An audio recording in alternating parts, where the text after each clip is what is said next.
할렐루야. 4월 8일 수요일 아침 기도를 시작하도록 하겠습니다. 다 함께 사도신경으로 신앙 고백 하시겠습니다. 나는 전능하신 아버지 하나님, 천지의 창조주를 믿습니다. 나는 그의 유일하신 아들 우리 주 예수 그리스도를 믿습니다. 그는 성령으로 잉태되어 동정녀 마리아에게서 나시고 본디오 빌라도에게 고난을 받아 십자가에 못 박혀 죽으시고 장사된 지 사흘 만에 죽은 자 가운데서 다시 살아나셨으며 하늘에 오르시어 전능하신 아버지 하나님 우편에 앉아 계시다가 거기로부터 살아있는 자와 죽은 자를 심판하러 오십니다. 나는 성령을 믿으며 거룩한 공교회와 성도의 교제와 죄를 용서받는 것과 몸의 부활과 영생을 믿습니다. 아멘. 오늘 우리 주신 하나님 말씀 요한복음 21장 15절에서 25절의 말씀입니다. 요한복음 21장 15절에서 25절의 말씀 한 절씩 나누어서 교독하시고 마지막 25절 말씀은 한 목소리로 함께 봉독하겠습니다. 그들이 조반 먹은 후에 예수께서 시몬 베드로에게 이르시되 요한의 아들 시몬아 내가 이 사람들보다 나를 더 사랑하느냐 하시니 이르되 주님 그러하나이다. 내가 주님을 사랑하는 줄 주님께서 아시나이다. 이르시되 내 어린 양을 먹이라 하시고 또 두 번째 이르시되 요한의 아들 시몬아 내가 나를 사랑하느냐 하시니 이르되 주님 그러하나이다. 내가 주님을 사랑하는 줄 주님께서 아시나이다.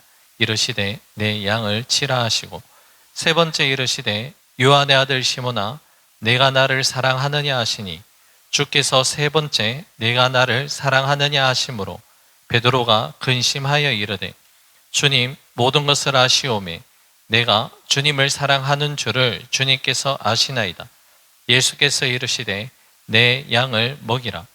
내가 진실로 진실로 내게 이르노니 내가 젊어서는 스스로 띠띠고 원하는 곳으로 다녔거니와 늙어서는 내 팔을 벌리니 남이 내게 띠띠우고 원하지 아니하는 곳으로 데려가리라. 이 말씀을 하심은 베드로가 어떠한 죽음으로 하나님께 영광을 돌릴 것을 가리키심이로라. 이 말씀을 하시고 베드로에게 이르시되 나를 따르라 하시니 베드로가 돌이켜 예수께서 사랑하시는 그 제자가 따르는 것을 보니 그는 만찬석에서 예수의 품에 의지하여 주님, 주님을 파는 자가 누구오니까 묻던 자더라. 이에 베드로가 그를 보고 예수께 여짜오되 주님, 이 사람은 어떻게 되겠사옵나이까? 예수께서 이르시되 내가 올 때까지 그를 머물게 하고자 할지라도 내게 무슨 상관이냐? 너는 나를 따르라 하시더라. 이 말씀이 형제들에게 나아가서 그 제자는 죽지 아니하겠다 하였으나 예수의 말씀은 그가 죽지 않겠다 하신 것이 아니라 내가 올 때까지 그를 머무게 하고자 할지라도 내게 무슨 상관이냐 하신 것이로라. 이 일들을 정언하고 이 일들을 기록한 제자가 이 사람이라. 우리는 그의 정언이 참된 줄 아노라. 함께 읽습니다. 예수께서 행하신 일이 이 외에도 많으니 만일 낱낱이 기록된다면 이 세상이라도 이 기록된 책을 두기에 부족할 줄 아노라. 아멘. 오늘 본문의 말씀은 예수님께서 부활하시고 승천을 앞두신 그 시점입니다. 예수님의 공생의 모든 사역을 다 이루시고 제자들에게 거룩한 사역을 승계해야 하는 그 시점에 와 있습니다. 제자들, 특별히 베드로를 향한 예수님의 첫 번째 부르심은 누가복음 5장의 말씀처럼 디베랴 바닷가에서 나를 따르라는 그 말씀이었습니다. 오늘 본문 동일한 그 디베랴 바닷가에서 처음 부르셨습니다. 지금처럼 그때 그 장면을 떠올려 본다면 물고기를 잡지 못한 채 낙심하고 있는 제자들을 보고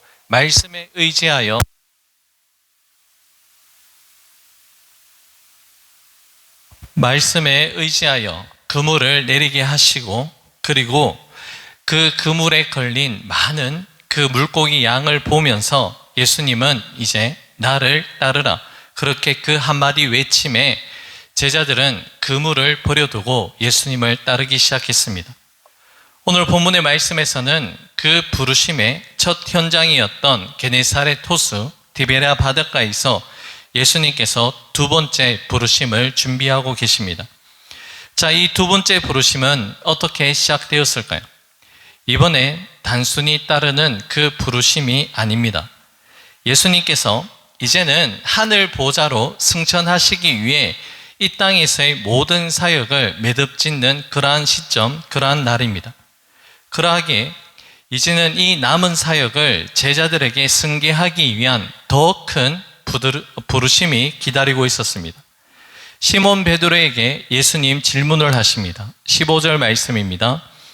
그들이 조반 먹은 후에 예수께서 시몬 베드로에게 이르시되 요한의 아들 시몬아 내가 이 사람들보다 나를 더 사랑하느냐 하시니 이르되 주님 그러하나이다. 내가 주님을 사랑하는 줄 주님께서 아시나이다. 이르시되 내 어린 양을 먹이라 하시고. 자, 본문의 말씀에 보면 내가 나를 사랑하느냐 예수님께서 질문하시는데 이 말씀에 전제되는 말씀이 있습니다. 어떠한 말씀입니까? 이 사람들보다 나를 더 사랑하느냐, 이 말씀은 사람을 사랑하기 이전에 예수님을 더 사랑하는지에 대한 그 질문입니다. 여러분, 사람을 사랑하는 자는 먼저 사람의 일을 생각합니다. 베드로는 앞선 장면에서 사람을 두려워했기 때문에 예수님을 3번이나 부인했습니다. 예수님은 베드로가 주님의 사역을 감당하기 위해 사람들에 대한 그 생각들을 먼저 정리하기를 원하셨습니다. 사람들보다 나를 더 사랑하느냐? 이 예수님의 질문에 베드로는 주님을 더 사랑합니다라고 고백을 합니다. 그리고 예수님은 연이어 2번 더 내가 나를 사랑하느냐라는 질문을 동일하게 던지십니다. 주님은 지금 베드로를 포함한 제자들의 거룩한 파송 앞에 다른 것을 준비시키지 않으셨습니다. 먼저 네가 나를 사랑하느냐?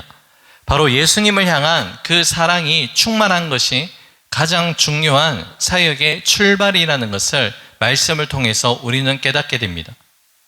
예수님의 사랑이 충만할 때에 사람에 대한 두려움도, 어떠한 시험도, 그리고 죽음의 공포마저도 자유할 수 있다는 것을 주님은 아셨습니다. 요한일서 4장 18절의 말씀입니다.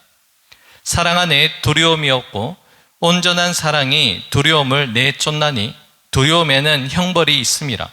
두려워하는 자는 사랑 안에서 온전히 이루지 못하였느니라. 아멘. 주님을 사랑하는 자는 두려움 없이 사역할 수 있습니다. 왜냐하면 그 온전한 사랑이 모든 두려움을 내쫓기 때문입니다. 베드로의 확신 앞에 주님은 그때에 바로 베드로가 어떠한 죽음으로 사역을 마감하는지에 대한 말씀을 이어가십니다. 18절 말씀입니다. 내가 진실로 진실로 내게 이르노니 내가 젊어서는 스스로 띠뛰고 원하는 곳으로 다녔거니와 늙어서는 내 팔을 벌리리니 남이 내게 띠띠우고 원하지 아니하는 곳으로 데려가리라. 아멘. 베드로가 훗날 어떠한 죽음을 맞이하게 되는지 예수님이 미리 예언을 하십니다. 그런데 여러분, 여기서 주목해야 될 말씀이 있는데요. 19절 말씀입니다. 이 말씀을 하시면 베드로가 어떠한 죽음으로 하나님께 영광을 돌릴 것을 가리키심이라. 이 말씀을 하시고 베드로에게 이르시되 나를 따르라 하시니. 아멘.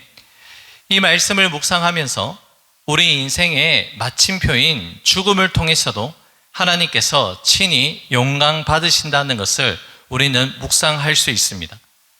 우리가 어떠한 삶을 살아갔는지 그 과정 속에서도 주님은 영광을 받으시지만 죽음을 통과하는 우리의 마지막 그 모습마저도 하나님께서 영광을 받으신다는 사실입니다. 베드로는 훗날 십자가에 거꾸로 매달려 순교를 합니다. 베드로의 죽음은 예수님의 죽음과도 너무나도 닮아 있습니다.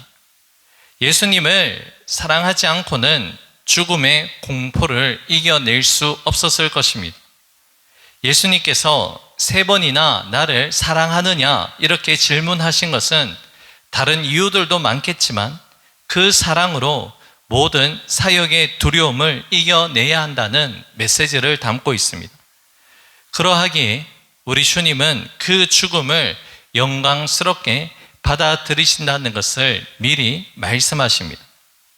죽음으로도 영광을 올려드릴 수 있다는 것을 묵상하면서 자기를 위해 살았던 인생의 죽음과 자기 자신보다 하나님의 뜻대로 순종하였던 자의 그 마지막 죽음은 하나님 앞에서 분명 다를 수밖에 없다는 것을 우리는 깨달을 수 있습니다. 우리가 어떠한 죽음을 맞이할지 알 수 없지만 하나님 앞에서 죽음을 아름답게 준비할 수 있는 우리 모두가 되어야 할 줄로 압니다. 자, 이때 베드로는 한 가지가 더 궁금했습니다. 그것은 바로 앞으로 남아있는 사도 요한의 삶이었습니다.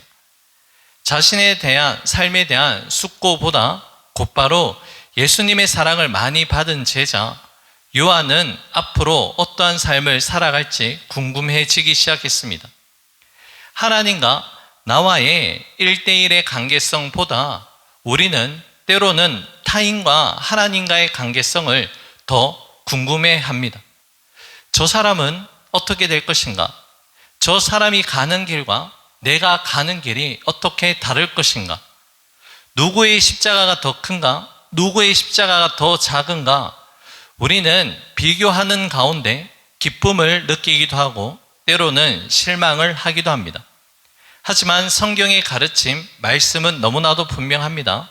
내 믿음의 분량만큼 하라, 이 말씀입니다. 각자가 걸어가는 길이 다 다르다는 것, 그래서 주님은 자기 길을 걸어갈 수 있는 믿음의 분량만큼 감당하라고 말씀하는 것이죠. 예수님은 다음과 같이 말씀을 이어가시는데요. 22절 말씀입니다. 예수께서 이르시되 내가 올 때까지 그를 머물게 하고자 할지라도 내게 무슨 상관이냐? 너는 나를 따르라 하시더라. 제자 요한이 어떠한 죽음으로 죽는 것이 베드로에게는 아무런 상관이 없는 그러한 일입니다. 타인의 십자가의 무게를 달아보지 말고 내가 져야 할 십자가의 무게만 잘 감당하라고 십자가를 지고 잘 따라오면 된다라고 말씀하는 것이죠. 오늘 우리는 우리가 걸어가야 하는 그 길에 집중하고 있습니까? 아니면 다른 사람들과의 그 길을 비교하고 있습니까? 아무런 상관이 없는 사람들이 걷는 그 길을 부끄러워하거나 아니면 비교하다가 내가 정작 걸어가야 하는 그 길을 멈춰 서고 있는 것은 아닙니까? 오늘 예수님의 말씀처럼 너는 나를 따르라는 그 말씀이 우리 중심 가운데 자리하기를 간절히 소망합니다. 25절 말씀입니다. 예수께서 행하신 일이 이 외에도 많으니 만일 낱낱이 기록된다면 이 세상이라도 이 기록된 책을 두기에 부족할 줄 아노라. 아멘. 사도 요한은 여기에 적혀 있지 않은 예수님의 말씀이 훨씬 더 많다라고 그렇게 말씀을 전합니다. 자, 그렇다면 우리 눈앞에 놓여져 있는 기록된 성경책은 예수님 말씀의 엑기스 압축본이라 할 수 있습니다. 우리가 기록된 말씀만이라도 날마다 묵상하기를 우리는 게을리 해서는 안 될 줄로 압니다. 이제 오늘의 말씀을 맺겠습니다. 베드로를 향한 하신 말씀, 네가 나를 사랑하느냐? 이 말씀은 오늘 우리를 향한 주님의 질문이기도 합니다.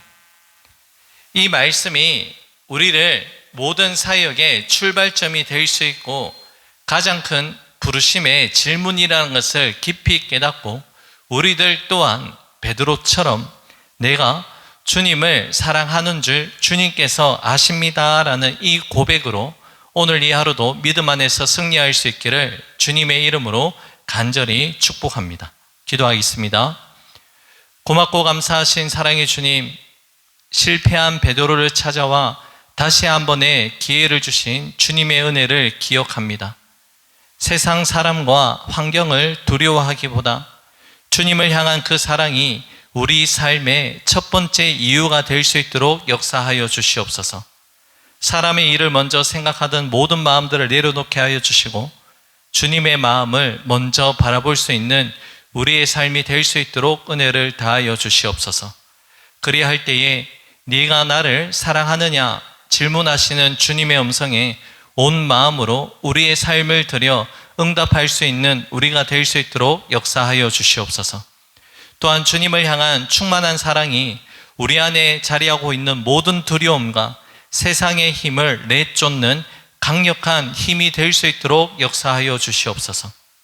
오늘 하루 선물로 허락하여 주신 우리 주님께 모든 것을 감사드리며 주님과 동행할 수 있도록 역사하여 주옵소서. 모든 것 주님께 감사드리며 예수님 이름으로 기도 올려 드립니다. 아멘. 하늘에 계신 우리 아버지, 아버지의 이름을 거룩하게 하시며 아버지의 나라가 오게 하시며 아버지의 뜻이 하늘에서와 같이 땅에서도 이루어지게 하소서. 오늘 우리에게 일용할 양식을 주시고 우리가 우리에게 잘못한 사람을 용서하여 준 것 같이 우리 죄를 용서하여 주시고 우리를 시험에 빠지지 않게 하시고 악에서 구하소서. 나라와 권능과 영광이 영원히 아버지의 것입니다. 아멘. 개인적으로 기도하는 시간을 가집니다.